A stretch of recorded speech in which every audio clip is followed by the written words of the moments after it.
What's happening, everybody? It's Trey here, joined again by my dad Sean, and today we're going to be taking a look at John Lennon and Yoko Ono's album Double Fantasy. And I know you were familiar with a couple of the tunes Yes, I was. here, the bigger hits. I wasn't familiar with anything, so always good to hear a new record. And if this is your first time stopping by the channel, we appreciate it. Hear reactions to the classics. We take a look back at some of the most classic albums of all time and do a detailed track-by-track review. So if that sounds like something interesting to you, be sure to hit that big red subscribe button. And if you'd like to link up with us more, we also have our Facebook link down below, as well as our Patreon if you'd like to join the community and support us there. And we're also going to have all our other Beatles reviews and solo Beatles reviews as well. But all that to say, man, let's just dive into this record.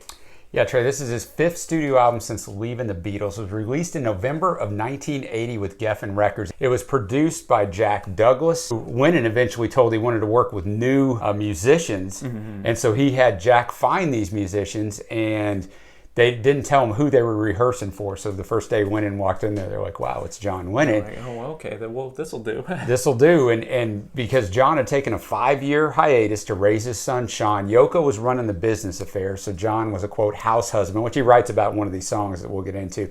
They had recorded together back in 1972 on sometime in New York City. But Double Fantasy is different with John and Yoko, as they kind of alternate tracks mainly, and it's sort of loosely an ongoing conversation. The album did not do well initially when it was released, didn't get good critical reviews. Unfortunately, John was murdered a few weeks after this album was released. When that happened, it went to #1 in the US and the UK, and it ended up winning the Grammy Award for Album of the Year. But we're going to start this thing off with, in parentheses, just like Starting Over. It's a John track. It went to #1 in the US and the UK after his death. It was the first single off the album. He said he released it as the single, the initial single, because of what it's talking about. It's just like Starting Over. He'd been gone for 5 years. This was one of the songs I was familiar with. I was 9 years old. The song was played a ton. He says it's kind of a tribute to Elvis, Roy Orbison. He sang it in that. And once you hear that, you can kind of hear him trying to do that. Yeah, it's got a little of that 50s vibe in it.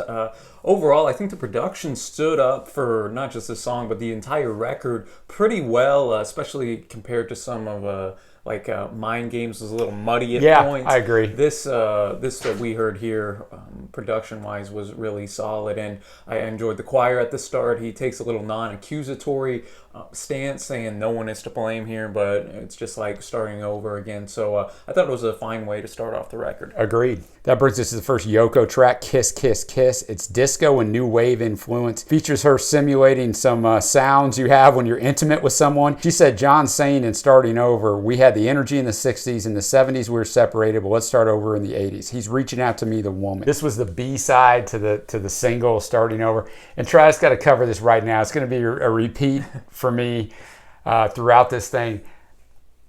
I basically hate all of Yoko's songs.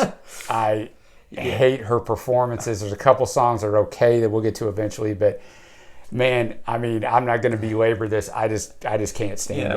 I wasn't feeling this track either. I enjoyed it musically. I thought the drumming was fantastic. I did enjoy the new wave type of scope to it. It had a good sound to it when she wasn't singing. Yeah, but the singing on this track just was a little.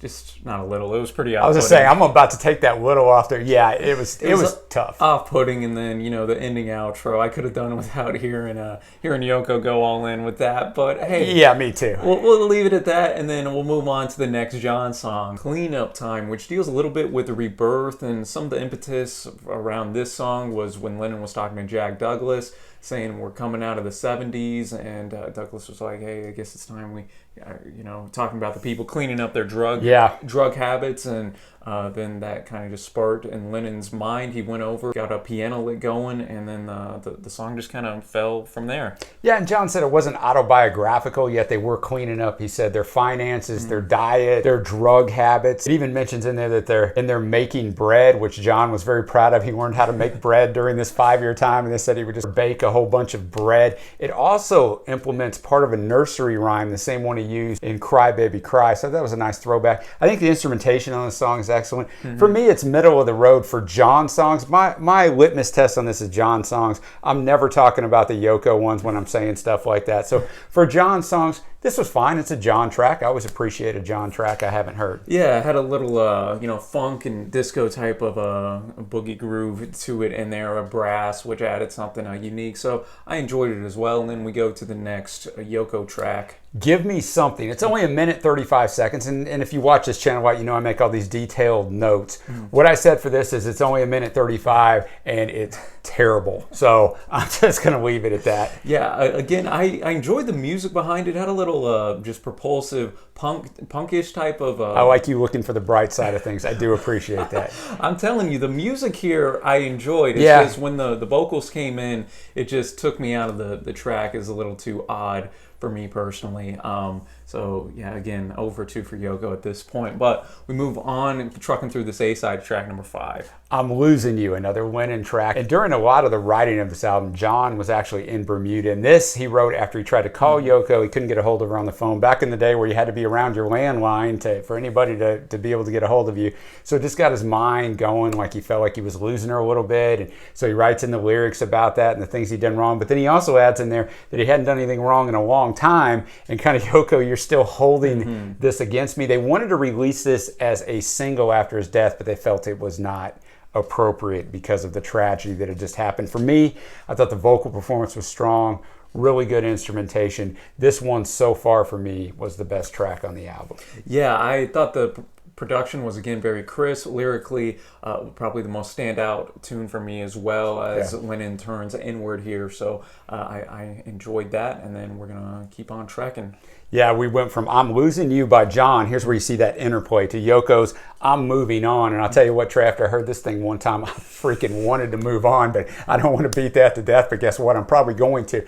So basically, she's saying that, yeah, you can tell me all this stuff in that song, but I mean, I'm ready to move on. I'm not worried about it. I can take you or leave you. I like how it actually kind of merged the theme of the album. That double was fantasy, like there's an instrumental kind of just section in there that similar, ties them together. And her vocals were better for me on this one. This was definitely the best YOKO song up to this point. And the guitar was good. Yeah, exactly. And it was only 2 minutes, 22 seconds. But who's keeping score of that? But so I actually dug that, dug the track. So we're going to move on then to the end of the A-side. Beautiful Boy, in parentheses, Darling Boy, written by John, written to his son Sean. And this is one of those tracks where I feel like John just opens up and you see who he is. And what a wonderful track to leave to his son Sean. But he's singing to Sean. He's comforting from what is presumably a nightmare at the start, and develops into him describing the love he has for Sean. At the end of the song, John whispers, "Good night, Sean. See you in the morning," bright and early. There's a 45-second outro on here that I thought was interesting. And Paul McCartney said this is one of his favorite songs that John ever did. Yeah, wonderful melody. Has an island music type vibe with the percussion, almost chimes, a little bit lullaby-ish, I guess, at times. It has a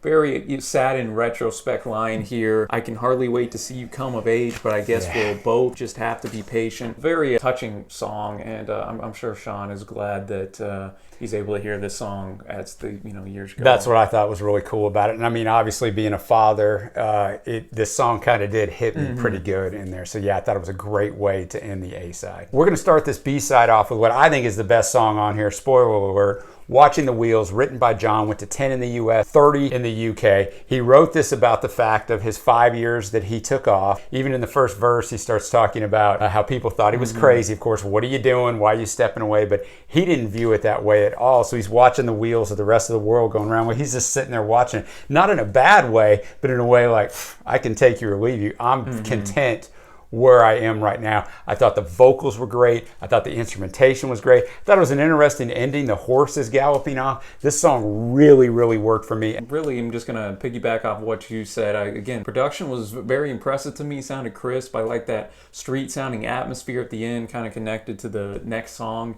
again. And every other line at the start, at least, kind of went from his perspective to what he is doing or saying, and then how other people are reacting to that or telling him what what to do. So I think this was my favorite tune as well. And then that street outro kind of comes in, sounding, and then goes into the YOKO song, Yes, I'm Your Angel, which reflects on how great a relationship with John is. It has some Cinderella vibe story aspects to it as well. It reminded me of like that 1950s almost musical style, which I'm not a huge fan of. So I wasn't a big fan of this track. Yeah, and a lot of the lyrics start into this like almost like juvenile rhyming stuff. So actually for me, I put it does sound different instrumentally, and it's so far her best vocal performance. But understand, if the highest bar is here, I'm going to go ahead and go off camera down here. So it's not anything big time, but that moves us to our next track. Lennon track Woman. It was #1 in the UK, 2 in the US. He wrote it as an ode to Yoko and to all women. Begins with him whispering for the other half of the sky. The paraphrase of a Chinese proverb. And John said it was a grown-up version of his song Girl. He said he was sitting there in Bermuda on the beach just thinking of all the things that women do for us, and so that's why he wrote this song, which it's got a great overall message to it. Yeah, this little probably unpopular opinion here. I wasn't a big fan of this track, actually. It was a bit too much of a pop sugary type. Yeah, it's very produced. I mean, I didn't like it in 1980. I don't care for it now too much, but I didn't know if I was just skewed because it just got played like crazy in 1980. I don't know, but yeah, I'm not a big fan of it. I like some of the other stuff more. Let's put it that way. Yeah, I mean, I like the lyrical backing to it, but just the chorus in there, just the do type of chorus. It seems like a song that McCartney would have made and Lennon would have hated if Paul had done. That's an interesting take. So that's just my take on the subject, and then we're gonna go on to the next YOKO track, Beautiful Boys, which at least it has a better message. In the first verse of it, she's singing to a 4-year-old, so we're assuming she's singing to Sean, and then the second verse she's singing to a 40-year-old, so we're assuming she's speaking to John. So I do like that. Yeah, I actually enjoyed this one. This was probably my favorite YOKO. It was mine too. Not only due to the lyrical content, but vocally, this was the best I it was stripped back. And you had like a flamenco type guitar in there, which added just to the unique instrumentation, which I think YOKO has John beat on the instrumental side of things on her songs. It's just that usually on the vocal delivery it just falls right on its face, but this song at least picked that aspect up. We're gonna go to John's last track, Dear Yoko. It's kind of reminded me from Imagine we had Oh Yoko. Oh Yoko, that's exactly what I thought. He even says Oh Yoko here in the song, so that was kind of a nice little throwback there. And again, it's just a love song to Yoko. Yeah, it's a little over 2.5 minutes long, and the instrumentation was a little bit different. It was okay for me. I mean, I didn't think it was any sort of standout. Yeah, no, I thought it, like a lot of the songs, it was solid. I don't think it wasn't bad or reached anything. that next John level that you might be expecting, but solid nonetheless. And then we're going to end out with 2 YOKO tracks, the first one being Every Man Has a Woman Who Loves Him. I mean, it's okay. Yeah, I thought, again, we had a cool little new wave post-punk, some nice erratic guitar in here, and then again, it was just brought down a little bit for me from the vocal. Well, it was over 4 minutes long, and it just became monotonous. They were monotonous, just... I'd agree, and I mean, think here you remember, this is where kind of this type of sound with the Talking Heads and with The Cure and Susie and the Banshees is kind of coming to the forefront and being experimented with, and I applaud YOKO for doing that, but again, just that vocal delivery wasn't a hit for me. And then we finish out the record with, TREY, I don't know if there's ever been a more appropriate title to an ending track. YOKO's song, Hard Times Are Over. And yes, YOKO, they are, because I don't ever have to listen to you again. So for me, it was okay, and I'll just say that. Yeah, this was one of the better YOKO tracks for me. It was a bit fuller and warmer with the choir. I'll give you that, again, and brass, and thematically it kind of brought it into the record that the hard times are over. At the end of the day, her and John are going to be standing tall. So, and I won't have to listen to her anymore. And now we're going to go to our favorite tracks. For me, I'm going to have to go with both the Beautiful Boy track from John, Beautiful Boys from YOKO, Watching the Wheels, as well as the opening song, Starting Over. I'll tell you what, man, you picking a YOKO song for one of your favorites. I like that. I do like the lyrics to that. I mean, that is as much courage as you've ever shown on this channel, or there ever could, I think. I'll go with I'm Losing You, Beautiful Boy, and of course, my favorite, Watching the Wheels. Now we get to our overall grade, and TREY, isn't this a tricky, dicey situation. You want me to start? You can start. I like it. You're a fiery man today. No, I mean, I'm just telling it like it is. So here's the deal. This record's very hard for me to rate because half of it I think is pretty good, and half of it I would start on fire if I could. So here's what I'm going to do. I'm going to give you a rating for the John portion. In the John portion, I don't think there were any bad songs. I don't think there was much that stood out for me besides Watching the Wheels. I love Lennon. He's one of my favorite vocalists of all time. So I'm going to give the John portion of Double Fantasy 7.75 because, Trey, that's the fantasy.